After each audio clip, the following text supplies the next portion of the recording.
A pretty alarming article is in Alternate and Salon right now about how we may be poisoning ourselves with just your common, everyday household items. And I want to run through a few of these to give you an idea of what we're dealing with here. Take candles, for example. They seem benign, but they could actually be very dangerous. They say, quote, paraffin wax is often used in candles, and it starts out as a byproduct of petroleum, coal, or shale. After it's extracted from the mix, the paraffin bathes in industrial-strength bleach to give it its whiteness. However, this also infuses paraffin with dioxins. Another chemical, acrolein, is a compound linked to the risk of lung cancer from cigarette smoke, and it's added as a solidifying agent to the candle. So what they say is you're actually releasing some toxins and a few carcinogens in the air when you're burning a candle, and studies show that the burning of paraffin candles releases benzene and toluene. Those are also both known carcinogens, and it's even true of the high-end candles. So that's a problem. People think, well, the more I pay, the better off I am. I pay for the quality of the product I get. They say, no, even with the expensive candles, it appears like this is the case. And they say the fragrances in some candles and the dyes in some candles also have toxic plasticizers. Who knew? They also talk about dryer sheets. They oftentimes smell awesome. I know, I've smelled many in my life. And a study published in the August 2011 issue of the journal Air Quality, Atmosphere, and Health indicates that scented laundry items can contain numerous carcinogens, including acetaldehyde and benzene.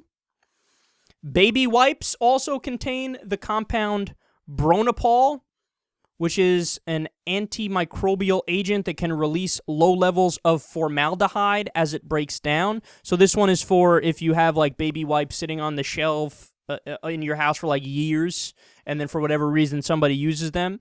That's a problem because the longer it stays there, it's more likely to create low levels of formaldehyde, and that can irritate the eyes and throat, cause headaches and dizziness, and it's a carcinogen. Markers is another one. Markers are rich in chemical solvents, including xylene, which is a neurotoxic hydrocarbon that can leave people feeling sick even after exposure to trace amounts. And then another one, new carpets. That's a shame. They give off this really distinct smell. Those are all chemicals. Things like toluene, bromine, benzene, formaldehyde, ethylbenzene, styrene, and acetone. Routine exposure causes headaches, throat and eye irritation, allergies, confusion, and drowsiness. Long-term exposure leads to learning and memory impairment, birth defects, decreased fertility, and diseases of the liver, thyroid, ovaries, kidneys, and blood.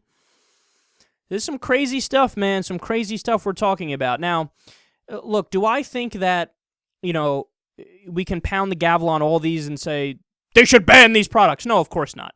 In fact, the article doesn't give specifics as to, numbers of how many people have been affected and in what kind of a negative way and what are the percentage risks. I don't buy that these things are necessarily as bad, like when they say this has a carcinogen in it. That doesn't mean that when you're 42, you're going to get cancer. It's not as bad as cigarettes where there's a clear link and the numbers are overwhelming, right? But what this does show you is that we should be studying this more, and we should have an FDA which is doing its fucking job, which says, whoa, these have potential really bad problems, so let's study these and then release guidelines and release regulations that mandate, the way you can make the product with different chemicals that are more acceptable and don't have as high risks associated with them. But the problem is that the FDA is paid off by the same companies that they're supposed to be regulating. All these different industries donate to the politicians and donate to the FDA, and then they look the other way while they get away with all this shit. So it's a problem, man. Money in politics is the main driving problem about this.